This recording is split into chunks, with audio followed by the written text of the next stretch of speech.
Greetings once again, Shinobi. Duuz-Diz-Din back again with more Naruto Sasuke's story, the Uchiha and the Heavenly Stardust, which is currently being adapted into a Boruto story in the anime. And I don't know, it's not bad. It's changed around a few things here and there. I've seen mostly just clips of it, but it's just I'm not as into it. If I'm being honest, something about the nature of it just is not jiving with me. I kind of wish it was just an OVA. You know, remember when those were major things? OVAs? I know they're still a thing, but I loved it when you used to have just separate OVAs that would do its own thing, but Naruto has never really done that. They could have done that with the Kakashi Gaiden and stuff back in the day, but they didn't, so I shouldn't be surprised, but I feel like we kind of lost something along the way. Maybe it'll be better over time. But that's not the story we're talking about. We're talking about the manga, and the manga has been fantastic from really having some major espionage situations that are really fun and interesting to view, some really cool moments of tension, as well as some romantic elements that really explore the relationship between Sasuke and Sakura, showing despite Sasuke's stone-cold demeanor, he thinks about Sakura more than most people would realize. And seeing the two of them act as a team, doing their own separate investigations and coming to their conclusions, and then bringing them back to each other, it makes me think of the days when they used to be a team, and the fun and interesting dynamic of Team 7 as a whole, with Sakura discovering the riddle of the Heavenly Stardust, and Sasuke happening upon where it might have landed the star that fell to Earth. The potential location of the cure they're looking for, Naruto? Maybe. So join me as we enter into part 2 of chapter 6? Yeah, I'm still kind of confused on that. Why not just make it its own chapter? Regardless, what mysteries will our, well, honestly right now, favorite couple uncover? Join me as I find out, won't you? I still thought that was an oversight where it's like, oh, chapter 6.1. I'm like, 6.1? What? Well, yeah, sure enough. Chapter 6, Part 2. Alright, we pick up at night, right outside of Sakura's infirmary. She gets a knock at the door, and sure enough, it's Sasuke, telling her to follow him. He leaps from the infirmary window, landing with so much grace and style. Sakura removes her lab coat, looking all sexy. I also have to admit, Sakura has aged fine over time. It's rarely acknowledged, but even during the Sarada Gaiden, Sakura was looking great. Especially even in the Boruto anime. But Sakura does a similar to jump to as Sasuke, but unfortunately when she lands, and I will attribute this to, well, doing everything the guys do but in heels, she slips up a little, but romantically Sasuke manages to catch her before she falls. It's incredibly cute and a very brief moment that didn't need to be added, but I'm kind of glad it was.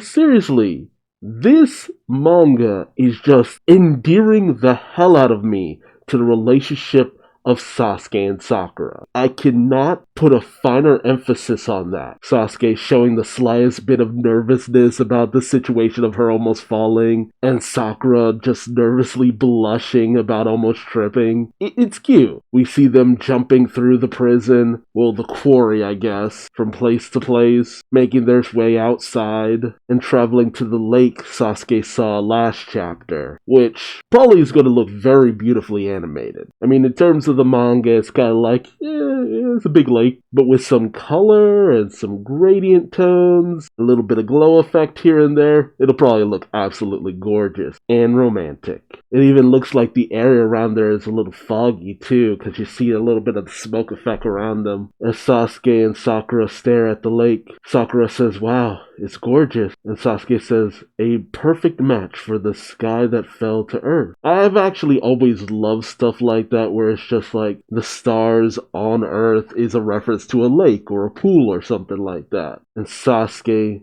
muses that, "I wish Sarada could see this." And Sakura says, "Right? Our girl is obsessed with the cosmos these days. I'm sure she'd get a kick out of it." See, even this, I love that they keep their daughter in mind. That is good parenting, where it's just away from their daughter, they're thinking about her still. It's cute. Like, seriously, this is such a cute story. We have a moment of them just staring out at the lake. Like, seriously, the anime needs to have these moments. If it does not, it is the most massive fail the Boruto anime has had. Like, I know there's been so many things brought up about the Boruto anime, but if they include these moments, excellent.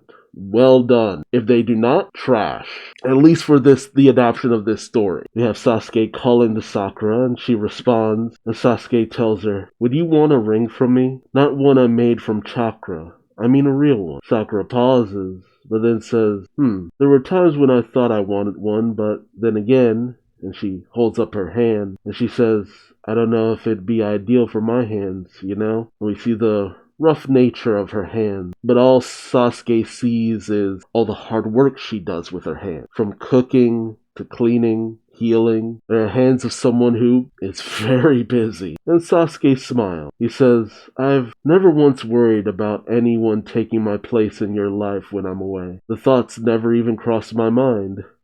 Sakura smiles and says, "Right?" But Sasuke says, "But still, sometimes it does get to me. When I come home from a long mission and realize that Sarada's grown so much taller, or see you've gone and changed your hairstyle." Honestly, Sakura in the anime has changed her hairstyle a lot more than Sakura in the manga. Sakura says, "I know what you mean. I felt it too. Like I'll notice you've got little wrinkles you didn't have before." Sasuke pauses and says, "Really? I have wrinkles?"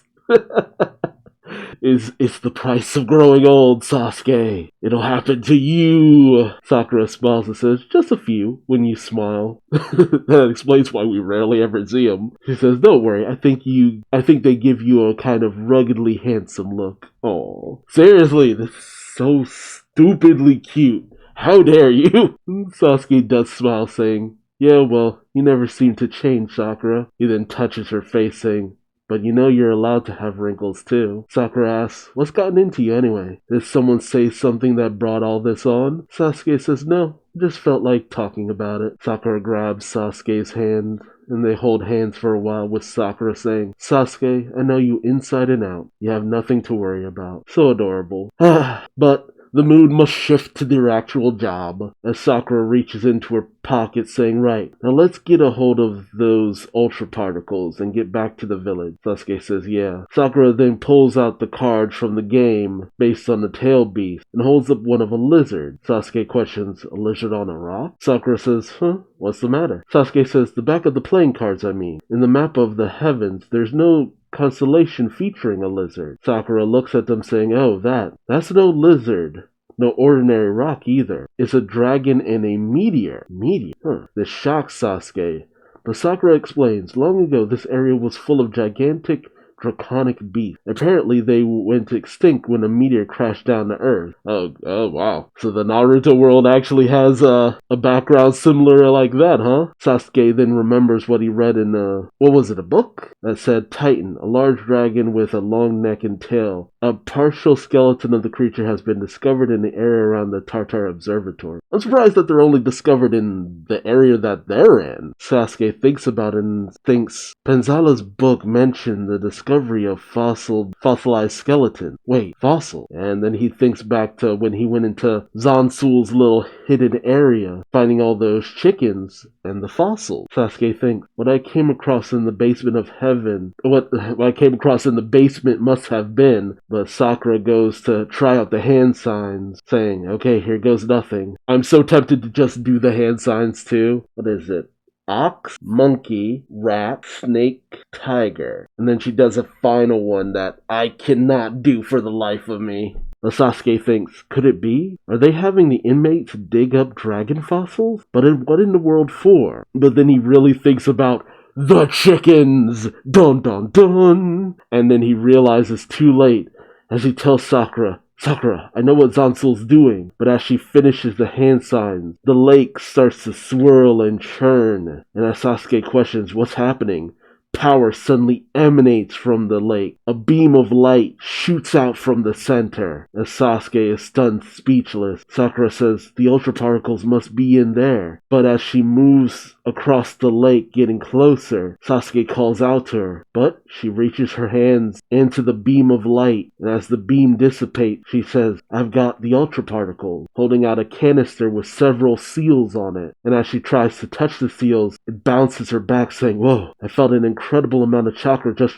from trying to peel off the ward." Sasuke pauses and then tells her, "Let's head back to the observatory." Sakura questions this, asking why. "We got what we came for." Sasuke says, "Right, except I figured out Zansul's plan.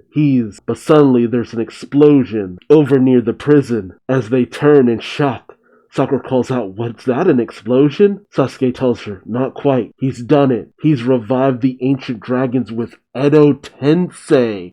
I didn't even think about Edo Tensei. Okay. That's what he's doing. That's how he's doing it. That explains why Menno never seems to be harmed, or why you can't use genjutsu on him. At least I think you can't use genjutsu on Edo Tensei revived beings. Like, welcome to Edo Tensei Park. I honestly feel stupid for not even thinking of Edo Tensei, though, in terms of what kind of jutsu could actually revive all these creatures. Like, you have the remains through the fossils, just use the chickens and bada bing bada boom, there you go. I just didn't think that someone like Zansul would be able to perform Edo Tensei. He didn't strike me as a shinobi, but then again, Zansul is peculiar, so it makes a bit of sense. And he's very much a scientist, probably teetering on the caliber of Orochimaru and Kabuto, so that makes a bit of sense. I wonder if there's actually some relation between them, but I guess they just have to stop Zansul. This is gonna be interesting, though. Sasuke and Sakura fight dinosaurs? Okay, sign me up. But again, I love the romantic stuff. I will admit, Sakura tripping a little bit and Sasuke catching her is like, a bit much, but at the same time, I'm a sucker for that kind of stuff. And again, I really just appreciate having any of that kind of stuff, period. Just period, full stop. It shows a bit more effort that's been shown towards the relationship in a lot of facets. But let me know your thoughts in the comments section below. Do you enjoy the idea of Sasuke and Sakura just being on missions together, being lovey-dovey? Did you predict how Zansu was reviving the dragons? Or did you only catch on just now when it was outright stated? I want to hear from you. But also remember to subscribe so you don't miss out on the next chapter reaction. But until then, I've been Duuz-Diz-Din, and I hope to see you in the next video. Take care. Bye-bye.